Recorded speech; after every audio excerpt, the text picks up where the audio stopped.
So here I am with Mr. James Otter, who we got to know each other, I think, beginning of this year. I think I came along to do a surfboard making course with James down in Cornwall.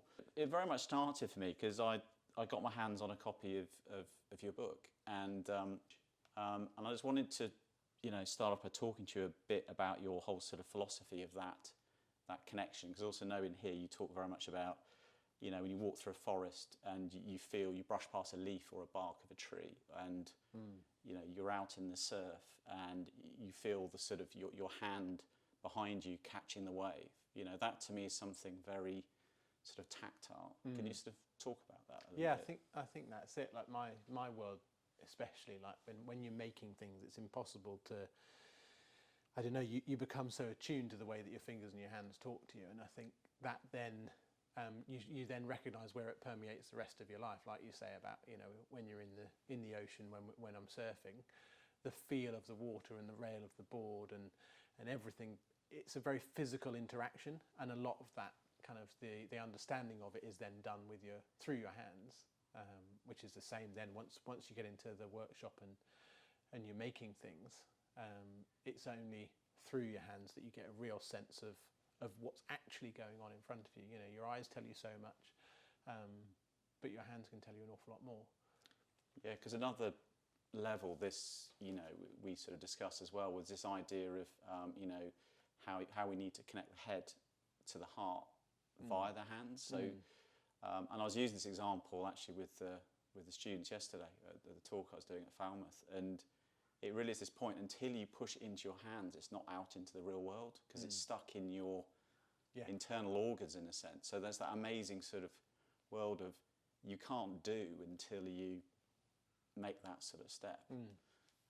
So how do you think that whole process then begins through the making process? Because it's a very considered process, isn't it? You've got a particular structure to the way it's done. Yeah, I mean, that's just like you found when you came with us for the 5 days. I know the process inside out in terms of the structure of the way the week happens, but through that time you're likely to be using your hands in a way that you might not have done ever before or for a very long time, and so you are using your hands to interact with this physical space in front of you and building up a picture of things, and until kind of the final day where it crescendos in this idea of it all coming together. And the tool that you get most familiar with over the week probably are your own hands. And I think that's it. Like whenever you think of any interaction with the physical world, almost always it's the hands first. They're going to lead everything else. So if I talk a second about the tools, because that was the bit that I really sort of fell in love with, as you realised on the course, with some of the tools. So one of my favourite tools was your Japanese pull saw, which to me I just fell in love with, because I've never used a tool like that before, where it's almost like a cutting knife, but the tool works towards you, so you're pulling action. And I don't think that's something I've been used to in a tool from the West, probably, or something where everything seems to be away from you. It's the same with the planes as well. The Japanese, it seems to be towards you, and I find that quite a sort of moving experience. So that was the first part, and the second part to it was the way you trusted us to just use these quite sharp tools, and there was no testing on any. Oh, just test this in a piece of wood. It was straight on the board itself. So why did you do that? I find that fascinating. You chose to allow us to do so much damage to the boards. I guess that's something for me that has evolved over the years. Like we've been running these courses for, I don't know, 12, 13 years now, and you kind of learn. I limit the courses to a certain number of people so that I can always be on hand and keeping an eye on everyone, and you kind of learn where people's confidence is and where their skills are before it becomes hypercritical in terms of the finish that we're looking for. And I think the reality is it's quite freeing and liberating to the people like you who've come in not really sure what you're going to be doing, to be doing everything on your board. Like you say, it struck you as something, I don't know, like there was a trust there. Like I trusted you to do it, and I think parting that trust into you and your hands and your making can be quite powerful. But it was certainly a trust I'm not used to through my education. So for example, I did like craft design and technology, which we did have craft back in my day, and there you weren't trusted to do anything because it was all like, don't do it on that, you've got to practice on here. So for me, it was a completely different educational experience where I was trusted just to get on with it, and it was almost like a mindset of, well, if you get it wrong, and I caused a bit of damage on my board when I was making it, and you just went, oh, it's easily corrected, and then you went and did the same thing, which made me laugh a lot because I was like thinking, oh, I'll be fine. Yeah. And there's something lovely about that as well, I think, in that I know that mend has been made already inside the board, but only I know that, and that to me gives me a little bit of extra joy because it makes it more personal to me. I mean, can you talk a bit about that relationship with the material or with the board, and how? I think for me, what I've learned through having people in them to make their own surfboards is that they undoubtedly leave part of themselves in it, or they imprint a part of themselves on it. And I think it's through those little mistakes, those little mishaps, that they are accidental, but they make the whole process and their experience even more unique. And I think that the idea of handmade is what you're actually kind of talking about, really, in terms of those happy accidents or the little kind of things that seem to go wrong but get repaired, and that makes it something that is tangible and human. Yeah. I think the idea of the off-the-shelf object that we are so used to kind of nowadays it follows like a machine aesthetic where everything's expected to be perfect.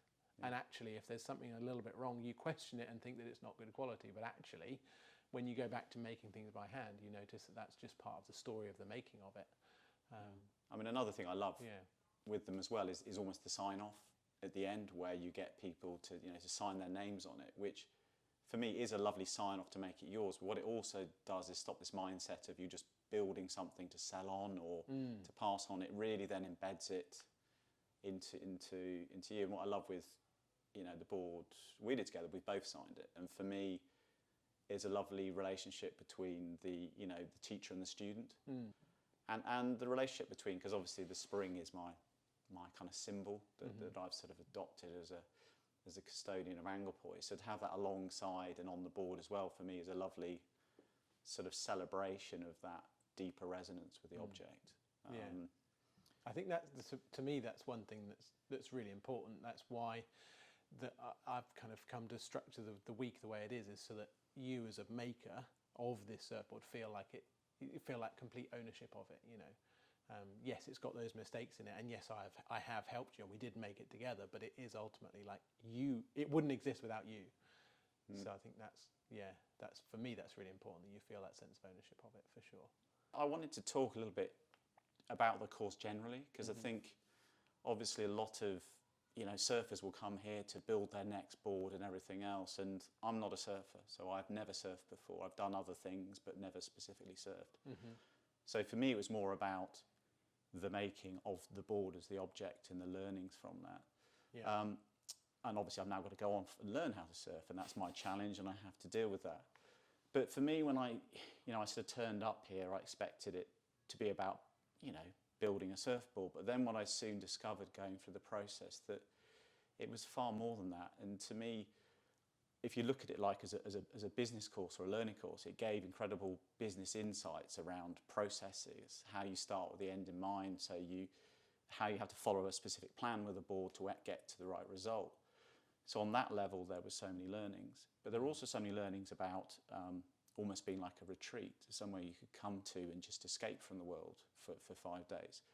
But also there was mindfulness elements, and the way you structured the week in terms of the staying over, the meeting up, the going to different places to eat, was almost like it was all part of this plan to do that, meeting your family, which is lovely. And my absolute favourite is Buddy the dog, the black Labrador, lying in the sawdust in the studio and following everyone around. Having a dog here for me was a massive part of the experience.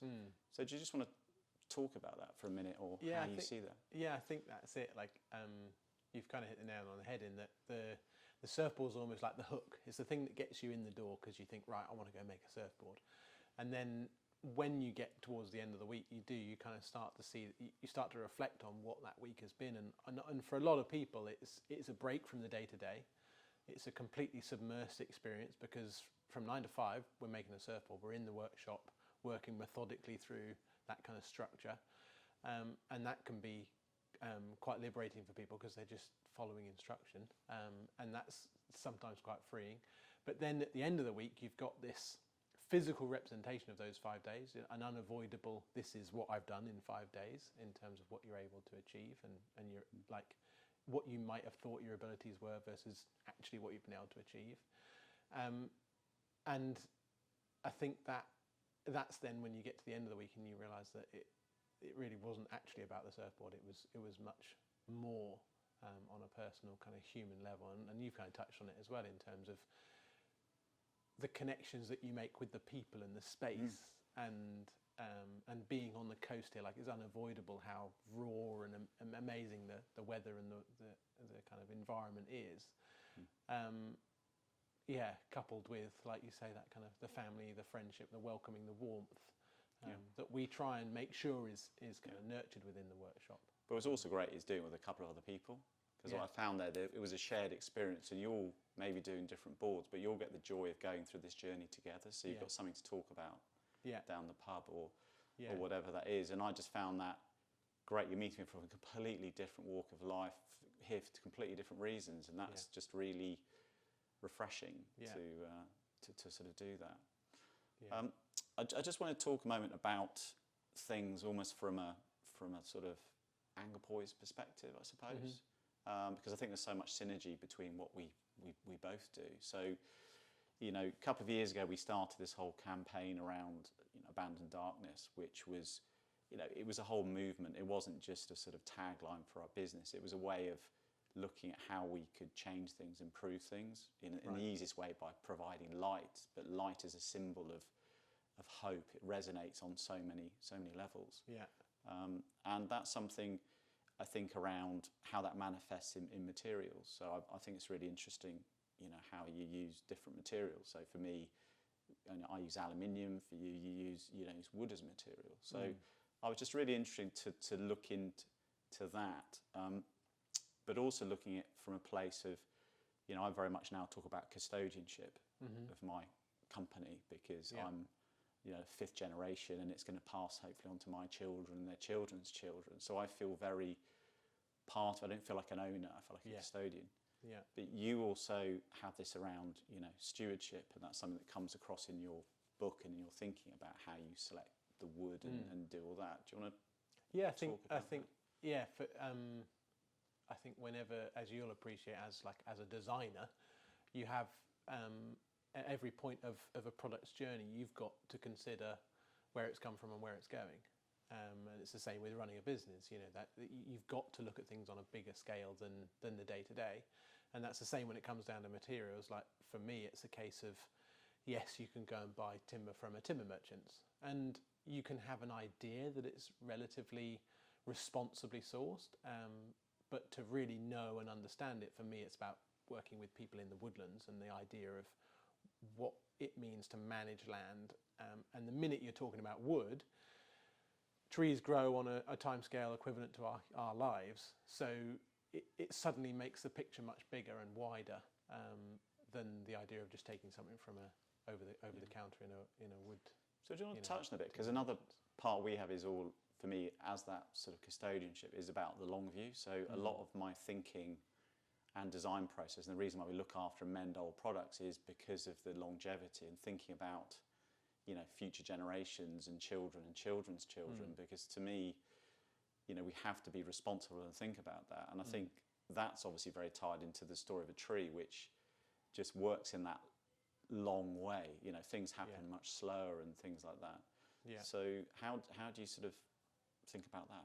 I think for me it's about supporting the people who I trust are managing woodlands in a really responsible and in a regenerative sense. So it's going beyond the idea of sustainable, where you can do the same thing every day in perpetuity, to something that actually is giving back and re-establishing the biodiverse and healthy environment that we need to be doing for future generations.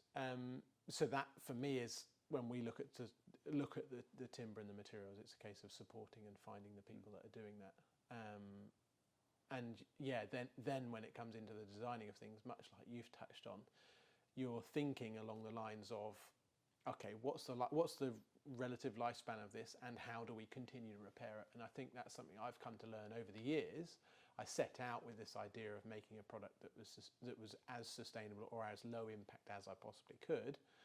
So it was a case of juggling using some materials to increase the longevity, or using some that are completely biodegradable. So it's a balance between those two things, coupled with, okay, what do we do at the end of the 10 years of reasonable use, or the 20 years, what happens then?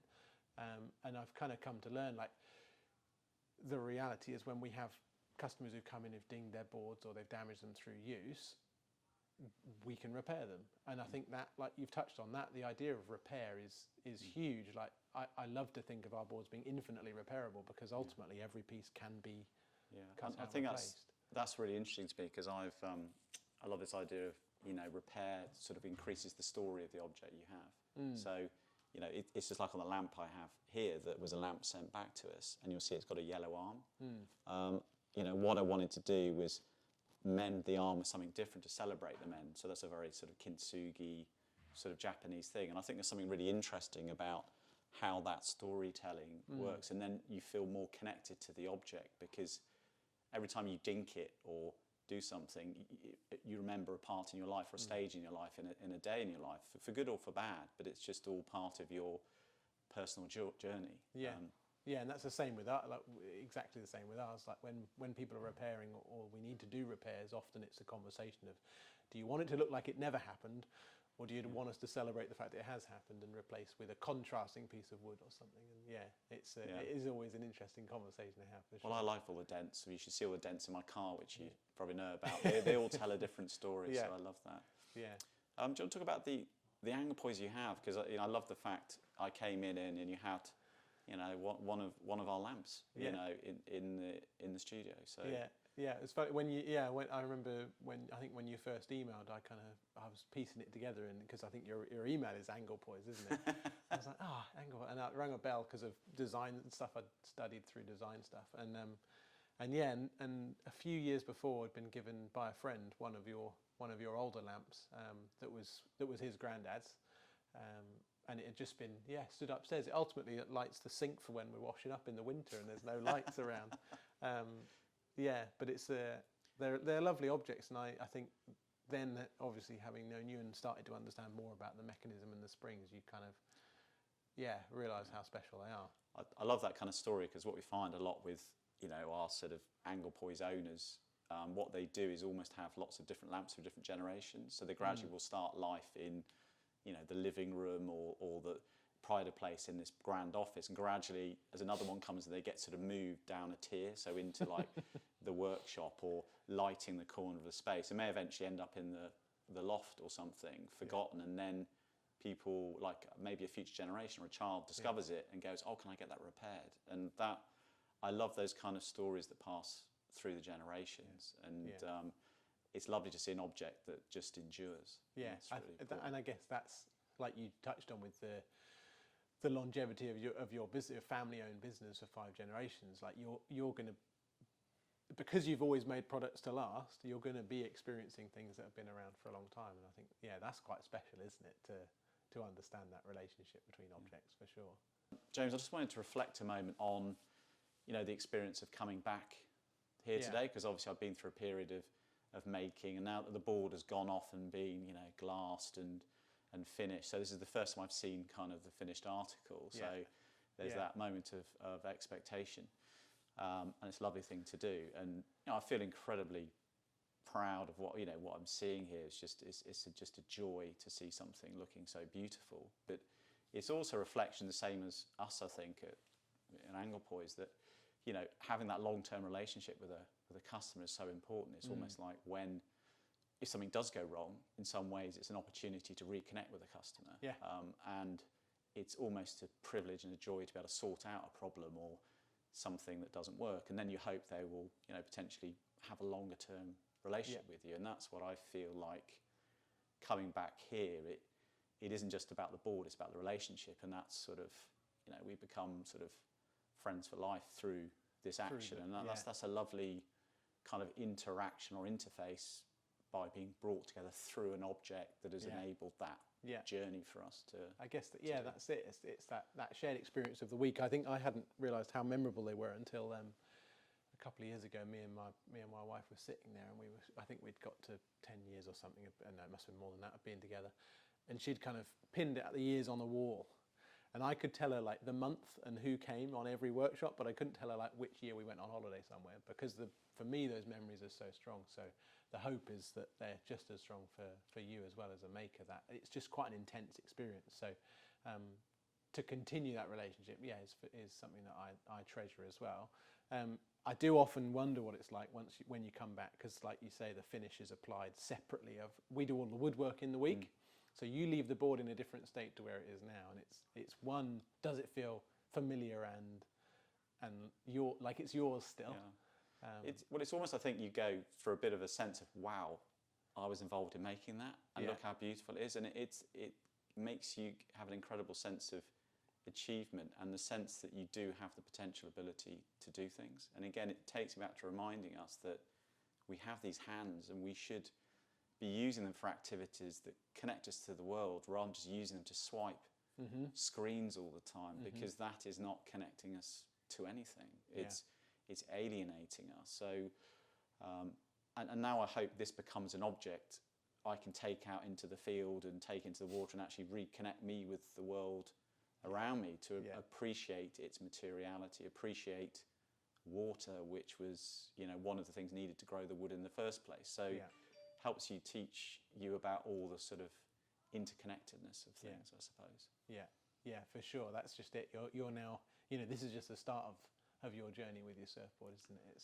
It's incredible to think where this board and all the boards we've made to this point are kind of have been in the ocean and with people in those environments. It's pretty special. In fact, you remind me actually. Part of, like you said about the shared experience of making a board, early on, a few of the workshops would only have one person on, so they wouldn't have that shared kind of, that over the fence, oh, how are you getting on, kind of a feeling or experience. So every year we invite all our workshoppers back together to kind of to connect together and go for catch some waves and have a meal together, and that's always such a lovely space, because no one really knows anyone. And then they suddenly realise they've got this beautiful thing in common that they've all been through, and suddenly they're like, they're friends, they're immediate friends. It's well, you're brought together through a process, through a common interest, through and friendships form through that. And I think that's lovely that that's happened. And I can't think, many other things people do that happens. It certainly doesn't happen when you go and buy a toaster or a kettle that suddenly you become part of a group that meet up to talk about your kettle. You know? And I just sort of. Well, maybe we should do that, but it would be a bit ridiculous. But it does make me think that how we could sort of do that with Anglepoise, because it's just lovely, just people coming together and sharing stories. And I think it's a sharing of time, isn't it? Together. I think that's the thing. Like it's not transactional in the same way that purchasing a normal surfboard might be. But that's interesting, isn't it? Because about time, because it was someone telling me, everyone will fight about getting 10% off or 5% off this and spend all this money getting the cheapest and the discount, when the point is, but no one will do that with their time. Time is almost just given frivolously, but the whole point is time is finite. You can't get time back, but you can always make more money. So it's, to me, it's a fascinating thing of how we value things the way we do in life. Time is the only thing we all have to trade, isn't it? And we don't know how much we got. But that's why I need to get out and get on the surf and just do it.